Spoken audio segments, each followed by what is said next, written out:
the victim in the abortion is the one left beaten and bloodied and dismembered, not the one who's willingly paying her hundreds or thousands, parking her vehicle, walking in.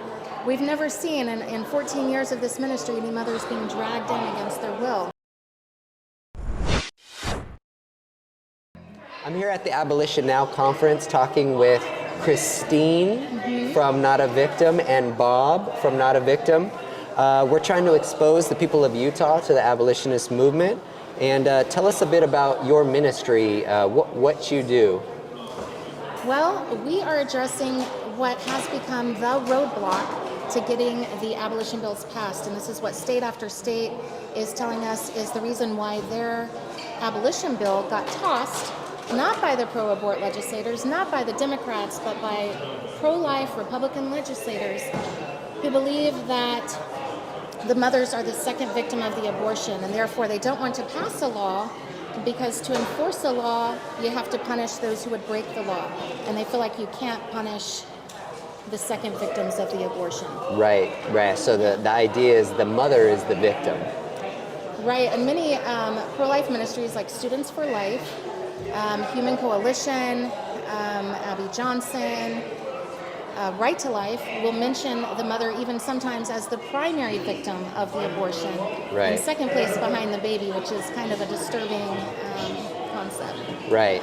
Okay, so your ministry, notavictim.org, you're dispelling the lie that women are victims of a crime in an abortion. Tell us how you're doing that. Well, we believe the victim in the abortion is the one left beaten and bloodied and dismembered, not the one who's willingly paying her hundreds or thousands, parking her vehicle, walking in. We've never seen in 14 years of this ministry any mothers being dragged in against their will. You know, she signs the paperwork, the informed consent paperwork. She sits in the waiting room, she goes to the back, she climbs on the table, she willingly undresses, and she positions her body in a manner in which to assist with the killing of her child. You know, she takes the pills that she's paid for.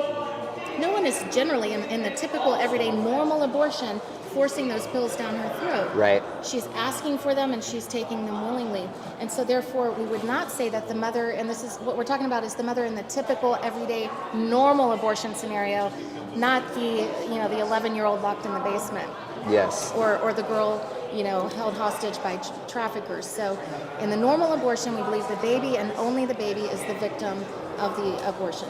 Absolutely. And a righteous law and our legal system would also set it up to where if a woman was coerced to have an abortion, there would be an investigation. There would be witnesses brought. So we're not saying that doesn't happen. It does, but our legal system is already set up to handle that, right? So the arguments that we get from legislators is well, we're automatically death penalty for the woman. But no, what we're saying is that's already in place. There's going to be an investigation. She's going to be innocent until proven guilty. But also what you're saying is someone who goes in and pays and signs paperwork and sets their body on a table to have their child murdered, that's not the actions of a victim. That's a perpetrator. Right. And we do recognize that there are true mother victims. And they look like the mothers in China during the one-child policy, is that what it was called? One-child yes. policy. Yeah. Where the mothers would be in their homes and armed guards would come and kick their door down, and come after the mother, and she's, sometimes running into the mountains and she's hiding and she's kicking and screaming. And she's fighting with everything that she has in her to save her baby, and yet these armed men are overtaking her and killing her baby against her will. Yeah. That is a mother victim. And it is out of respect for true mother victims that we have to say all these mothers walking in and paying their blood money and willingly participating are not victims. And it's an insult to the true mother victims to call everybody a victim of the abortion. So what are you doing? Are you putting information out there to show the truth of this? Are you putting videos out there to show that mothers are willingly going in and they know what they're doing? Well, my co-laborer, Bob here, can answer that question. We do. We go out and search through the pre-abortion support groups, the post-abortion support groups. We go to other social media sites on Facebook and other places, and we take their actual words and use what they actually say, frankly, when they don't know that we're looking. Yeah. And we take that material and we post it on our social media websites, or we post it at notaVictim.org, so that people can see what they're actually saying. Too often, I think, in the pro-life community, there's this belief, again, that women are victims, and what we want to do is to show them, if you go out and you stand on the corner next to the abortion mill, or if you go out there to the places where the abortion-minded people are gathering, Yeah. you can see what they're actually saying, and Yes. that contrasts with what you believe. Right. So we take videos and pictures, screen caps from a multitude of places, and post them someplace so that people can actually see what the abortion-minded individuals are saying. Yes, yes, that's good. Yeah, I can say from my experience in 5 years of doing abortion ministry on the sidewalk, I think I've seen one circumstance in 5 years of seeing thousands and thousands of women go in where there was a woman possibly being coerced into having an abortion. She didn't end up having the abortion, but there's a false idea in our legislature thinking that that women are being forced, or it's just about the options that they do or don't have, when those of us who are actually involved in the fight know it's not about the options that they do or don't have. It's they know what they're doing and they want to do it. Yeah. Today's aborting mothers know it's a baby, and they know it's killing that baby. They just believe their personal situation justifies doing it. And that's what we found in over 14 years now of reaching out to these women.